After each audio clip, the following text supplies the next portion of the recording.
不過快同急係兩件事。廣東隊嘅陣容唔應該只有快。被北控絕殺之後，廣東隊終於試到咗賽季第一次連敗，仲要係主場連敗。呢場比賽有啲地方係睇唔明嘅。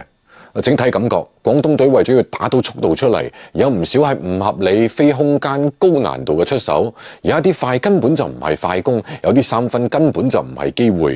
呢啲出手佢只係想表達佢想快，變成咗急。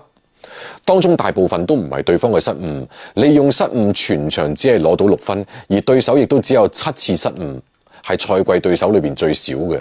咁點解製造唔到失誤呢？好得意，每當廣東隊用咗更加激進嘅防守，包括3分線外邊嘅夾擊，包括咗全場半場緊逼嘅時候，北控都可以化解。一唔係即刻多人協同推進，一唔係從包夾嘅罅隙裏邊捐過去，一突破到就係人多打人少，導致到廣東隊嘅高壓防守冇效果。下半場多次連延誤都只係做下樣。正如北控主教練張慶鵬喺賽後所講，之前睇咗好多廣東隊嘅錄像，佢哋睇嘅或者淨係1月5號稠州絕殺廣東嗰場，重點要解決嘅就係點樣去破解高位壓迫戰術。稠州嘅做法，大家可以睇翻什麼問題嘅嗰條視頻。喺進攻端過去好長一段時間，徐傑釋放咗球權，1-5擋拆嘅佔比少咗好多，或者係受到上一場大敗於上海嘅刺激，呢一場開始就等徐傑打1-5，但係大家都生疏咗，效率低咗，失誤多咗，進攻更加亂。北控嘅大外援佩利一見到蘇寧加就打得特別用力，而33歲嘅蘇寧加隨住賽程深入，比2個星期前交鋒嘅嗰一次顯得更加攰，對抗下滑。應唔應該引進一個更加強硬、高大、有活力嘅內線外援呢？